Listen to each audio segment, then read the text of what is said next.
చివరి వెలుగు కాదు, సూర్యుని వెలుగు. చెప్పలే ఎన్ని రోజులు వస్తుంది? వర్షాకాలం వస్తుందా?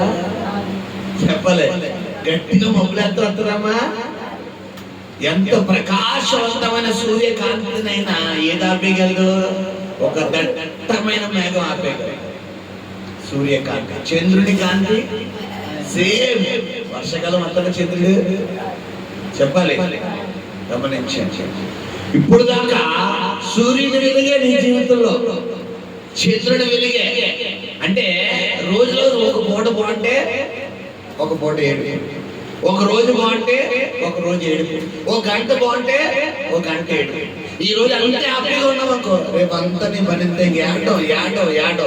ఈ వారం అంతా సంతోషంగా ఉన్నాం అనుకో, మిగతా 3 వారాలకి ఏటమే ఏటం. ఒక వారం ఇంట్లో సంతోషం ఉందాక, సమాధానం ఉందాక, మిగతా రోజు వారం అంతా కూడా గొడవలు తగ్గదు.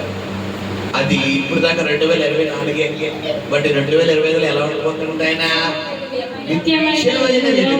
అంటే ఇది శిక్షణకు సంబంధించింది కాదు. డైరెక్ట్ గా ఎక్కడికి రాబోతుంది వెలుగు? నువ్వే పరలోకం నుంచి రాబోతుంది. హల్లెలూయా, హల్లెలూయా. రెండో మాట ఏం చెప్పాడు ప్రభు? నీ దుఃఖ దినాలు ఏం చేయబోతుంది? 2025లో సమాప్తం. పాస్టర్ గారు నాకు చూద్ద చాలా అప్పులు ఉన్నాయండి, ఈ సంవత్సరంలో ఎలా తీరిపోతుంది? తీర్చగలిగిన దేవుడు. హల్లెలూయా. అందుకో సాక్ష్యం చెప్పి మీకు గుర్తుంది కదా, ఒక మిలీనియర్, ఒక కోటీశ్వరుడు తన కుమారుడికి ఏ పరీక్ష పెట్టాడమ్మా? 6 నెలలు నా బిడ్డలను చెప్పుకో. ఇది పరీక్ష. నిజంగా అనామకుడు ఆయన. చెప్పాలి, 6 నెలల్లో ఎవరు పెట్టిన పరీక్ష? తన తండ్రి పెట్టిన పరీక్ష. ఒకవేళ ఈ 6 నెలల్లో మనోడు ఏమన్నా వ్యసనాలకు ఎడిక్ట్ అయితే రేపు పొద్దున జీవితంలో వచ్చే ఆశీర్వాదం వస్తుందా? ఈ 6 నెలల్లో ఒకవేళ చెయ్యరాని తప్పు ఏమన్నా చేస్తే రేపు పొద్దున జీవితానికి వచ్చే ఆశీర్వాదం వస్తుందా? ఈ 6 నెలల్లో నోటిని ఎలా పడితే అలా పలికెత్తే లైఫ్ లాంగ్ వచ్చే ఆశీర్వాదం వస్తుందా? ఇప్పుడు 6 నెలలు అంటే ఏంటి? నీ జీవితంలో ఇప్పుడు నువ్వు ఎదుర్కొంటున్న సమస్య, నువ్వు ఎదుర్కొంటున్న సమస్య, దానికి ముగింపే ఈ 2025. హల్లెలూయా, హల్లెలూయా. నేనేమనుకున్నానంటే 12 గంటలకల్లా ఆరాధన కంప్లీట్ చేసేసి వాకింగ్ అవగొట్టేసి పంపించేద్దాం అనుకున్నాను. సమాప్తం ఈ 2025లో. మూడవది, నీ జనులందరూ ఎలా ఉండబోతున్నారంట? అంటే ఎన్ని రోజులు నీ భర్త మారు మనసు పొంది నీ భార్య పొందలేదు, నీ భార్య మారు మనసు పొంది నీ భర్త పొందలేదు. ఒకవేళ భార్య భర్తలుగా మీ ఇద్దరు పొందితే పిల్లలు పొందలేదు. ఒకవేళ పిల్లలు నీ భర్త పొందితే నీ తల్లిదండ్రులు పొందలేదు, నీ అత్తమామలు పొందలేదు, నీ ఇంట్లో నీ యొక్క అక్క చెల్లెలు పొందలేదు. అయితే ప్రభు ఏం చేయబోతున్నాడు 2025లో? నీ జనులు, నీ జనులు అంటే నీ ఫ్యామిలీ మెంబర్స్, ఎవరైతే నీ జనులు ఉన్నారో ఆ జనులందరూ దేవుడు ఎలా మార్చిపోతున్నారంట? నీతిమంతులు. నీతిమంతులు అంటే ఎవరమ్మా? అబ్రహాముకు నిరీక్షణకు ఆధారం లేని సమయంలో ఆయన దేవుడిని నమ్మాను. ఇప్పుడు అబ్రహాం నీతిమంతుడు అంటే ఎవరిని నమ్మడం వల్ల? అంటే ఈ 2025లో నీ కుటుంబ సభ్యులు ఎవరిని నమ్మబోతున్నారు? కావాల్సింది ఏంటి? అదే దేవుడు చేయబోతుంది. అంటే ఏంటి? ఈ 2025లో ఫ్యామిలీ మెంబర్స్ ఎవరి కోసం అయితే నువ్వు ప్రార్థన చేసి చేసి చేసి ఇంకా మారడరా బాబు వదిలే అన్నావో వాళ్ళ రక్షణలోకి వచ్చే సంవత్సరం 2025. హల్లెలూయా. అయిపోయింది. 4వ మాట ఏంటమ్మా? నాటిన కొమ్మ. సాధారణంగా చెట్టును నాటుతామా కొమ్మను నాటుతామా? చెప్పాలి, చెట్టును నాటుతావా కొమ్మను నాటుతావా? చెట్టును నాటాలన్నా దానికి ఏముండాలి? కింద వేరు ఉండాలి. అంటే ఇన్ని రోజులు నీలో ఒక టాలెంట్ లేదు, ఒక ప్రత్యేకత లేదు, ఒక గుర్తింపు లేదు. మనుషులందరూ తునీకరించారు, ఒక కొమ్మలతో తునీకరించారు. అయితే ఆ తునీకరించిన అదే కొమ్మని ఎవరి చేతిలోకి రాబోతున్నప్పుడు? దేవుని చేతిలోకి నాకొచ్చి ఆయన గొయ్యి తీసి నాటబోతున్నాడు. నాటపోవడం ఒకటే కాదు, దానికి నీరు పోయబోతున్నాడు. పరిశుద్ధాత్మని నీరు పోయబోతున్నాడు, వాక్యమని ఎరువు పోయబోతున్నాడు. పోసి తన నుంచి ఏరులు రప్పించి ఆ కొమ్మలకు చిగురు రప్పించబోతాడు. తృణీకరించబడిన కొమ్మగా, వెలివేయబడిన కొమ్మగా అందరి చేత ఏంటి నా బ్రతుకు, ఏంటి నా చేతి వచ్చి నా జీవితం బతికినా చచ్చినా ఉంటే అనుకున్నావు కదా. ఎండిపోతున్న నీ జీవితంలో చిగురు పుట్టించబోతాడు. హల్లెలూయా. నాటిన కొమ్మ అంటే ఇది. 4వ 5వ మాట ఏంటమ్మా? ఒంటరి. ఈ 2024 అంతా నీ జీవితంలో ఒంటరిగానే బతికాడు. ఈ సంవత్సరం దేవుడు ఎలా వచ్చబోతున్నాడంట? 1000 మందిగా. హల్లెలూయా. 100 మంది కాదమ్మా, అరే 10 మంది కాదు, 100 మంది కూడా కాదు, 200 మంది కాదు. మనం భోజనాలు ఎత్తుకుంటే ఎంతమందికి బింబలు ఎత్తిపోతాం? ఎంతమందికి బింబలు ఎత్తిపోతాం? ఒక 100 మందికి బింబలు ఎత్తిపోతాం. 500 ఓ 100 మందికా? 50 మందికా? 100 మంది. ఎంతమంది చేస్తారంటే దేవుడు అంటే 1000 మందికి ఉన్నంత జ్ఞానం, 1000 మందికి ఉన్నంత సామర్థ్యం, 1000 మందికి ఉన్నంత బలము, 1000 మందికి ఉన్నటువంటి స్టామినా, 1000 మందికి ఉన్నటువంటి వాకబులరీ, 1000 మందికి ఉన్నటువంటి స్ట్రెంగ్త్ నువ్వు ఒక్కడికి దేవుడు ఇచ్చేపోతాడు. హల్లెలూయా. ఇప్పుడు అంటావా అంటావా? సాధారణంగా చాలా మంది రోడ్డుకి వచ్చేమాట ఏంటి? అత్తమాను కుళాయి ఇస్తారు తెలుసా? కొంతమంది కుళాయి అత్తమాను రెడీగా 24 hours ట్యాబ్లు ఉంటాయి కదా గవర్నమెంట్ మున్సిపల్ ట్యాబ్. అలాగే కొంతమందికి మున్సిపల్ ట్యాబ్ అత్తమానం ఉంటుంది. ఎక్కడ 2 ట్యాబ్లు, ఇక్కడ ట్యాబ్, ఇక్కడ ఏమన్నా అంటే మీకు చెప్పమంటారా? బైబిల్లో ఒంటరైన వాళ్ళు ఎవరు చూశారు చెప్పాలి. హల్లెలూయా. అందరి చేత విడబడిపోయి నాగరు, అందరి చేత వదిలేసాడు. ఓ భర్త వదిలేసాడు, తల్లిదండ్రులు దూరం అయిపోయింది.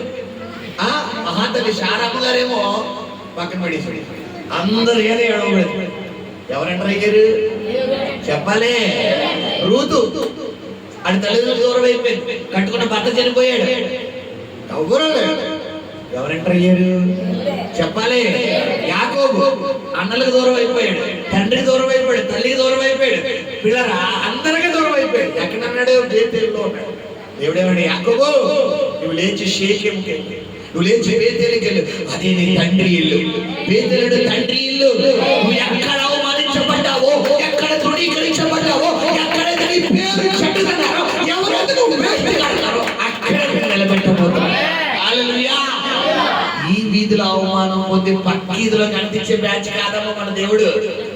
ఏ వీధిలో, ఏ గుమ్మంలో, ఏ మెట్టు దగ్గర, మెట్టు కూడా కాంప్రమైజ్ అవడం తెలుసా? ఆయన మెట్టు మెట్టు మెట్టు తెలుసా?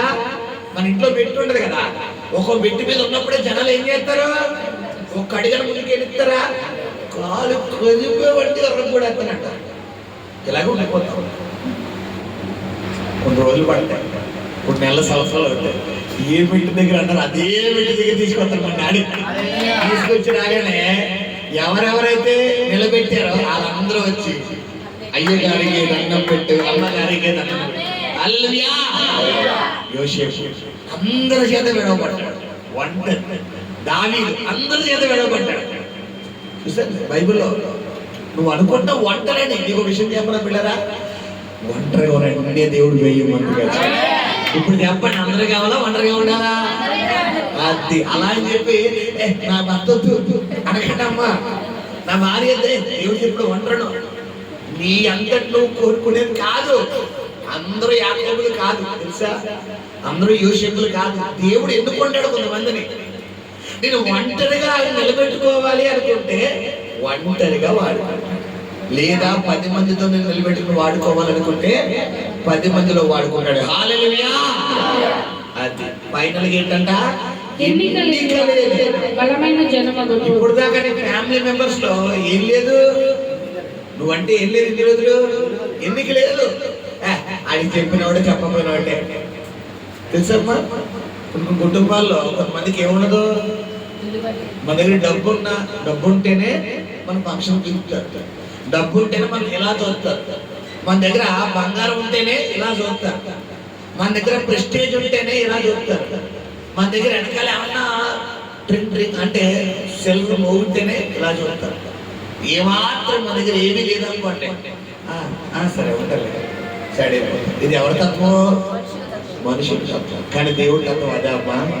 చెప్పాలి, ఎన్నిక లేని నిన్ను సమరేశ్వరిని అందరూ వదిలేశారు. ఎన్నిక లేదు ఆవిడికి, ఆవిడ క్యారెక్టరే రాంగ్. ఏసై వదిలేశాడా? చెప్పాలి, సేనాపట్టిన వ్యక్తిని ఏసై వదిలేశాడా? అందరూ వదిలేశారు. కొన్ని రోజుల్లో సేనాపట్టిన వ్యక్తి ఏం చేయబోతున్నాడు బాబు? చెప్పబోతున్నాడు. ఎన్నిక లేదు, కానీ ఎవరు ఎన్నుకున్నారు? హల్లెలూయా. ఈ 2025లో ఎన్నిక లేని నిన్ను, తృణీకరించబడిన నిన్ను తలకు మూలరాయిగా చేయబోతున్నాడు. నీ ఫ్యామిలీలోనే ఫస్ట్ ప్లేస్ లో నిలబెట్టబోతున్నాడు. ఎక్కడైతే ఏదైతే కూలిపోయావో అంతకు 10 రెట్లు దేవుడు ఇవ్వబోతున్నాడు. హల్లెలూయా. ఇది 5 వాగ్దానాలు. కాబట్టి ఎవ్వరూ మర్చిపోతున్నారా? ప్రతి నెల 1వ తారీఖు జరగబోతున్న కుటుంబ ఆశీర్వాద కూటంలో చెప్పిన వాగ్దానాలను మర్చిపోయినా గానీ ఈ జనవరి నెలలో 1వ తారీఖున మాట్లాడిన వాగ్దానం మర్చిపోవద్దు. నేను ప్రభు సన్నిధిలో కనిపెడుతున్నప్పుడు దేవుడు నాతో స్పష్టంగా మాట్లాడిన మాటలు. హల్లెలూయా, హల్లెలూయా. దానికి ఇంకొక 4 మాటలు యాడ్ చేసి నేను ముగించాలని ఆశపడుతున్నాను. మరి సమయం సరైన సమయం పాటించాలి కాబట్టి యెషయా గ్రంథము 43వ అధ్యాయం. మన శుక్రవారం నాడు ఆల్రెడీ వాక్యాన్ని విని ఉన్నాము. మళ్ళా ఒకసారి ప్రభు ప్రేరేపిస్తున్నాడు. మరి ఈ 5 మాటలు నీ జీవితంలో జరగాలి అంటే నీవు చేయవలసిన కొన్ని పనులు ఉన్నాయి. యెషయా 43:18. మునుపటి వాటిని ఏం చేయకూడదంట? జ్ఞాపకం చేసుకొనుకొడి. అద్దుగో, సాధారణంగా మన జీవితంలో మునుపటివి జ్ఞాపకం చేసుకోవడం ఎక్కువ అలవాట, తక్కువ అలవాట? చెప్పాలి. జరిగిపోయింది ఎందుకు తవ్వుకుంటా నువ్వు? దేవుడేమో నీకు మంచి ద్వారం తెరిచాడు. దేవుడేమో నిన్ను మంచి స్థాయిలో తీసుకెళ్తానంటున్నాడు. దేవుడేమో నీకు మంచి విందు భోజనం సిద్ధపరిచానంటున్నాడు. మరి నువ్వేం చేస్తావు? నాకు సారణం సాలే అంటే చెప్పాలి.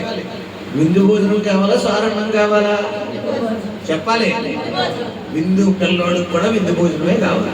చిన్న పిల్లోడికి కూడా విందు భోజనమే కావాలి. నేను మా ఎవరో దీవెన గారు వాళ్ళ తమ్ముడు బర్త్డే, వాళ్ళ తమ్ముడు గారి బర్త్డే ఫంక్షన్కి వెళ్ళాం. అవిలా చెట్టి మాకంటే ముందు నిలబడ్డారు, మేము వెనకాల నిలబడ్డాం. మేము ఏది వేయించుకుంటే వాళ్ళది వేయించుకుంటారు. నేను అన్నాను అక్కడికి వద్దన్నా అంటే నా వంకేలా చూసేద్దరునే, డాడీ మాము నాకు కావాలి. కాంప్రమైజ్ అవుతలేదు. వాళ్ళు చికెన్ వేయించుకుంటున్నారు, మటన్ వేయించుకుంటారు, ఫిష్ వేయించుకుంటున్నారు, పన్నీర్ కర్రీ. ఇంకా నేను పన్నీర్ కర్రీకి జీడిపప్పు మొలు కూడా వేయించుకోవాలి. అలా ఇవి కూడా ఏం తీసుకుంటారు. పిల్లలకు కూడా ఏం కావాలి? విందు భోజనం కావాలి. దేవుడికి తక్కువ అంచనా ఎక్కువ. నీ శత్రువు ఏం పెడతాడా నీకు? విందు భోజనం. హల్లెలూయా. మునుపటివి నువ్వు ఏం చేయకూడదండి 2025లో జ్ఞాపకం చేసుకో. అయిపోయింది ఏదో అయిపోయింది. తెలుసా పిల్లలు, కొంతమంది ఏం చేస్తారు? అయిపోయిన పెళ్లికే బాధలు వాయిస్తారు. అయిపోయింది ఎప్పుడో పెళ్లి అయిపోయింది, మునుపులు కట్టేసారు. అప్పుడే పిల్లరా ఆ 3 ముళ్ళు కడుతున్నట్టే అక్కడక్కడ డబ్బడబడబడ కొట్టాలి. మనం ఏం చేస్తాం? అయిపోయిన పెళ్లికి ఆల్రెడీ ఏదో జరిగింది జీవితంలో.